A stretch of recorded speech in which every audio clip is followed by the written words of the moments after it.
अस्सलाम वालेकुम, welcome back. आज हम फाइनेंशियल रिपोर्टिंग 2 का सिलेबस डिस्कस करेंगे। इसकी गाइड देखेंगे कि कौन से सेक्शंस में कौन-कौन से चैप्टर्स हैं और कौन से चैप्टर्स किस तरह से टेस्ट हो सकते हैं एग्ज़ाम के अंदर। तो मैंने आपके सामने ये सिलेबस ओपन किया हुआ है और आईकैप का कोई भी एग्ज़ाम प्रिपेयर करने से पहले, सिर्फ फाइनेंशियल रिपोर्टिंग 2 नहीं, कोई भी एग्ज़ाम प्रिपेयर करने से पहले आप लोग स्कोप ऑफ स्टडी ज़रूर देखें। ये आपके स्टूडेंट लॉगिन एरिया में अवेलेबल होता है। इसको स्कोप ऑफ स्टडीज़ कहते हैं और इसमें सारा सिलेबस होता है, आपके सारे सब्जेक्ट से रिलेटेड सिलेबस और उसकी एक प्रॉपर गाइड होती है कि आपने हर टॉपिक को किस तरह से कवर करना है और उसकी लर्निंग आउटकम क्या होनी चाहिए कि आपको किस लेवल की टेस्टिंग उस पर्टिकुलर एरिया में से हो सकती है। तो आपने भी हमेशा कोई भी सब्जेक्ट प्रिपेयर करने से पहले सिलेबस ज़रूर देखना है। तो मैंने ये सिलेबस ओपन किया हुआ है और इसमें कुछ सेक्शंस हाईलाइट किए हुए हैं। ये 3 सेक्शंस हैं हमारे पास, लेकिन इन 3 सेक्शंस का ये मतलब नहीं है कि आपने लेट्स से 1 सेक्शन प्रिपेयर कर लिया या 2 सेक्शंस प्रिपेयर कर लिए और तीसरा चॉइस पे छोड़ दिया।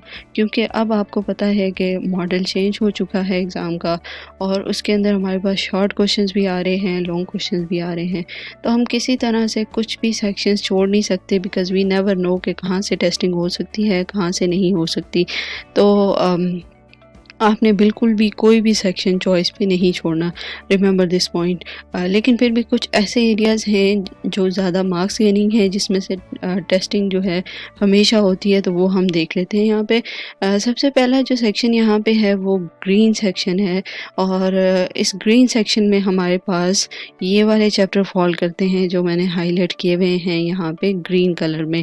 यानी कि इसमें मेन जो चीज़ है वो प्रेजेंटेशन ऑफ फाइनेंशियल स्टेटमेंट्स है और उन स्टेटमेंट्स की कंसोलिडेशन, एसोसिएट्स और अकाउंटिंग पॉलिसीज़, ये सेक्शन हमारे पास पार्ट ए में है। अब याद रहे कि जो पहला चैप्टर है, चैप्टर नंबर 1, ये तो थ्योरेटिकल पोर्शन है। इसमें से आपके पास एमसीक्यू टेस्टिंग हो सकती है और इसका जो डेटा है ये आप इन बाकी चैप्टर्स में यूज़ कर सकते हैं, लेकिन इसमें से न्यूमेरिकल पोर्शन टेस्ट नहीं हो सकता क्योंकि ये थ्योरेटिकल पोर्शन है। लेकिन रिमेनिंग जो चैप्टर्स हैं, दीज आर वेरी इंपॉर्टेंट क्योंकि जो चैप्टर नंबर 2 है इसमें प्रेजेंटेशन ऑफ फाइनेंशियल स्टेटमेंट्स है और अगर आपको फाइनेंशियल स्टेटमेंट्स नहीं बनानी आती तो आप फाइनेंशियल रिपोर्टिंग 2 का पेपर नहीं कर सकते क्योंकि आपने तकरीबन हर क्वेश्चन में बनानी ही स्टेटमेंट्स हैं। स्टेटमेंट्स उनको कंसोलिडेट करना और डिफरेंट चैप्टर्स जैसे लीजेस हो गए, इनकम टैक्सेस हो गए, इनमें भी आपको स्टेटमेंट्स ही बनानी है। तो अगर आपको स्टेटमेंट नहीं आती तो आपका क्वेश्चन भी गलत हो जाएगा। इसके अलावा इसमें से एक सेपरेट टेस्टिंग भी होती है जो यूजुअली 15 टू 20 मार्क्स का एक क्वेश्चन इसमें से सेपरेटली भी टेस्ट होता है। उसके अलावा इस सेक्शन में से जो कंसोलिडेशन है, इसको इन दोनों सेक्शंस को मर्ज करके एक क्वेश्चन भी दिया जा सकता है जो हमारे पास यूजुअली 15 से 18 मार्क्स का क्वेश्चन होता है, समटाइम्स 20 मार्क्स का भी होता है। तो ये दोनों जो चैप्टर्स हैं हमारे पास, ये बहुत इंपॉर्टेंट हैं, ये long question point of view से बहुत इंपॉर्टेंट हैं। इस चैप्टर नंबर 2 के अंदर कोई और भी चैप्टर मर्ज करके आपके पास आ सकता है, जैसे लीजेस हो गया, जैसे इनकम टैक्सेस हो गया, लेकिन बेसिकली आपको स्टेटमेंट्स बनानी आनी चाहिए। उसके बाद हमारे पास चैप्टर नंबर 7 है जो कि अकाउंटिंग पॉलिसीज़ का है। इसमें से थ्योरेटिकल क्वेश्चन यूजुअली टेस्ट हो जाता होता है और सम टाइम्स ऐसा होता है कि कोई फिगर आपके पास एडजस्टमेंट में आ जाए, लेकिन मेजर टेस्टिंग इस सेक्शन में कंसोलिडेशन की होती है। ये वाले जो छोटे चैप्टर्स हैं, FR2 का बेनिफिट ये है कि इसमें जो छोटे चैप्टर्स हैं उसमें से आप इजीली मार्क्स गेन कर सकते हैं। जो लॉन्ग क्वेश्चंस हैं यूजुअली वो इतने लेंथी होते हैं कि उनको सॉल्व करने का टाइम ही नहीं होता पेपर में। तो आपने छोटे सेक्शंस, छोटे चैप्टर्स की तरफ बहुत फोकस करना है और कहीं से भी आपको 2, 3, 4 मार्क्स जहाँ से आप गेन कर सकते हैं उस सेक्शन पे ज़रूर फोकस करें। तो ये वाला सेक्शन जो है शॉर्ट टेस्टिंग में आ सकता है। ये हमारे पास सेक्शन नंबर 1 कवर हो गया। अब अगर आप फर्स्ट टाइम प्रिपेयर कर रहे हैं तो आप लाइन वाइज जाएं, यानी चैप्टर नंबर 1 से शुरू करें और फर्दर जाएं। लेकिन अगर आप रिपीटर हैं तो आप डिफरेंट चैप्टर्स के साथ टेस्टिंग कर सकते हैं। लाइक प्रिपरेशन में आप मिक्स एंड मर्ज में प्रिपेयर कर सकते हैं कि कोई और चैप्टर पहले प्रिपेयर कर लिया, कोई छोटे चैप्टर पहले प्रिपेयर कर लिए, फिर लेंथी चैप्टर की तरफ चला गया, तो इट्स अप टू यू, आप ऐसा कर सकते हैं। अब हम सेक्शन नंबर 2 यहाँ पे देख लेते हैं, जो कि accounting for non current assets है। यहाँ देखें कि 30 से 40 मार्क्स का इसमें से सेक्शन कवर हो रहा है और 30 से 40 मार्क्स की टेस्टिंग हो रही है। लेकिन इसके अंदर जो ज़्यादा चैप्टर्स हैं, इंटेंजिबल एसेट्स है, एग्रीकल्चर है, ये वाले इंस्ट्रूमेंट्स हैं, लीजेस हैं, ये जो चारों चैप्टर्स हैं, ये चारों चैप्टर्स मोस्टली लेंथी आंसर वाले नहीं हैं। ऑल्दो थोड़े से मुश्किल हैं, जैसे लीजेस जो है थोड़ा सा मुश्किल हो जाता है, थोड़ा सा कॉम्प्लिकेटेड हो जाता है, लेकिन ये वो चैप्टर्स हैं जिनके आंसर आप बहुत शॉर्ट पीरियड में कवर कर सकते हैं। यानी पेपर में आप शॉर्ट टाइम में इन क्वेश्चंस को सॉल्व कर सकते हैं। स्पेशली हमारे पास जो एग्रीकल्चर का थ्योरेटिकल क्वेश्चन इस बार भी पेपर में 8 नंबर का MCQ बेस्ड क्वेश्चन आया हुआ था। बिल्कुल एक सिंगल वर्ड का आंसर था उसका, ट्रू एंड फॉल्स में आंसर था। तो वो इस तरह से आ सकता है। इसी तरह इनमें से एंट्रीज आ सकती हैं।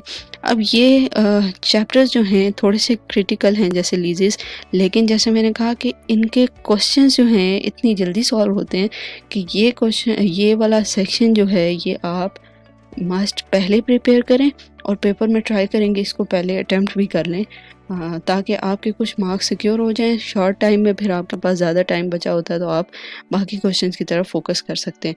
तो पर्पस ऑफ टेलिंग इज़ कि अगर आपके पास इनमें से सेपरेट क्वेश्चन आता है, स्पेशली लीजेस में से या इन चैप्टर्स में से, तो आपके पास बहुत एक बड़ा सेक्शन है जिसमें से आप मार्क्स गेन कर सकते हैं और टाइम भी साथ बचा सकते हैं। टाइम काउंटिंग एग्ज़ाम में बहुत इंपॉर्टेंट होता है, क्योंकि कि हमारे पास अक्सर टाइम ही नहीं बचता कि हम कुछ क्वेश्चंस को कवर कर सकें और हमारा हमेशा से कुछ ना कुछ सेक्शन पेपर का रह जाता है। तो अगर आप ये सेक्शन कवर करेंगे तो ये मार्क्स गेनिंग और शॉर्ट ड्यूरेशन वाले क्वेश्चंस हैं।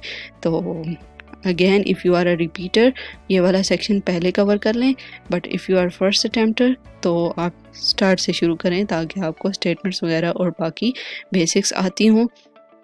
अब ऐसा भी हो सकता है कि इस सेक्शन में से अलग क्वेश्चन ना आए, लेकिन लीजेस जो हैं वो मर्ज होके फाइनेंशियल स्टेटमेंट के साथ आ जाए और इसके बाकी जो छोटे पार्ट्स हैं उसमें से एक शॉर्ट सा क्वेश्चन आपके पास 8 to 10 मार्क्स का आ जाए।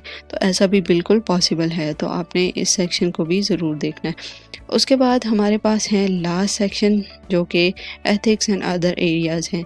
एथिक्स में से हर बार क्वेश्चन मस्ट आता है।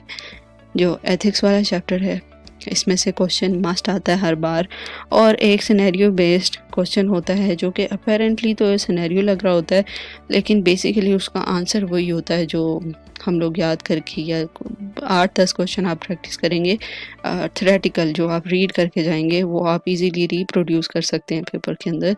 तो ये कोई इतना क्रिटिकल क्वेश्चन नहीं होता है। सिमिलरली ये वाला हमारे पास सेक्शन है, इन दोनों सेक्शंस के अंदर से मस्ट क्वेश्चन आता है अराउंड 10 मार्क्स का, और थ्योरेटिकल क्वेश्चन होता है छोटी सी थोड़ी सी आपको क्रिटिकल थिंकिंग चाहिए होती है इसके अंदर, कि आपने जो चीज़ें पढ़ी हैं, थ्योरेटिकल पोर्शन जो पढ़ा है उसको आपने किस तरह से पेपर के अंदर मॉडिफाई करके प्रेजेंट करना है। तो it's all about presenting. These 2 chapters are all about moulding your data according to the question given in the exam. तो अगर आप वो डाटा मोल्ड कर सकते हैं then best you are able to gain those easy marks. So this is, I would say, that easy marks gaining portion. आपने इसे नहीं छोड़ना। बाकी यहाँ पे बच गया एक बहुत क्रिटिकल क्वेश्चन जो कि इनकम टैक्सेस का है और उसके साथ फॉरेन करेंसी ट्रांजैक्शंस हैं। Foreign currency transactions easy chapter again. इसमें भी अगर आपके पास क्वेश्चन पेपर में आ जाता है यू वुड बी लकी, क्योंकि सिर्फ एंट्रीज हैं इसके अंदर जो हम लोगों को फोकस करके करनी है कि किस इवेंट की एंट्री कैसे होगी। लेकिन जो इनकम टैक्सेस का क्वेश्चन है ये 2 तरीके से आ सकता है। या तो आपके पास अगर इस सेक्शन में से बाकी चैप्टर्स में से मेजर क्वेश्चन आ गया है तो यूजुअली इनकम टैक्स का छोटा सा पार्ट किसी स्टेटमेंट के साथ मिक्स होके आ सकता है, या कंसोलिडेशन में या फिर प्रिपरेशन ऑफ स्टेटमेंट्स में। लेकिन अगर इसका सेपरेट क्वेश्चन आया तो इसमें कुछ काफ़ी वर्किंग्स करनी पड़ती हैं, इसमें कुछ डेटा फाइंड करना पड़ता है, जैसे डेफर्ड टैक्सेस हो गए वगैरह वगैरह। तो ये चीज़ें आपको इसमें फाइंड करनी पड़ती हैं। तो ये चैप्टर अगर तो सेपरेट क्वेश्चन आता है फिर आपके लिए थोड़ा सा लेंथी और टाइम टेकिंग हो सकता है। अगर इसमें मर्ज होके आता है तभी आपको आना चाहिए, इसमें एटलीस्ट सॉल्व करना आना चाहिए। तो मेन फोकस आपने करना है येलो सेक्शन पे, क्योंकि ये बहुत इजी मार्क्स गेनिंग पोर्शन है। फिर इसके बाद हमारे पास ये दो चैप्टर्स, चैप्टर 14 एंड 15, इसमें से हमेशा टेस्टिंग होती है, थ्योरेटिकल भी हो सकती है और lengthy. I mean when I से थ्योरेटिकल, इसमें ये है कि शॉर्ट टेस्टिंग भी हो सकती है और लॉन्ग टेस्टिंग भी हो सकती है। तो ये हमारे पास ओवरऑल व्यू था। अभी मेरे पास कुछ इसमें पेपर भी है जिसमें लास्ट जो एग्ज़ाम था उसकी कुछ मार्क्स डिस्कस हुए हुए हैं कि एग्ज़ामिनर किस तरह से मार्किंग करता है। ये चीज़ ये चीज़ भी मतलब आपके स्टूडेंट सिक्योर एरिया में होगी, वहाँ से आप देख सकते हैं कि कौन से चैप्टर में से किस तरह से टेस्टिंग होती है और किस तरह से मार्क्स लगते हैं, आपके किस सेक्शन के कौन से मार्क्स होते हैं। लेकिन जब मैं लेक्चर वीडियोस अपलोड करूँगी तो उनके साथ आपके पास ये चीज़ें डिस्कस होके ज़रूर आएंगी। तो make sure you watch those videos as well for your preparations. We will end it here today. Inshallah, I will see you in the next video. Make sure you subscribe and share, and leave a comment if you like. It really makes me happy. So, Allah Hafiz.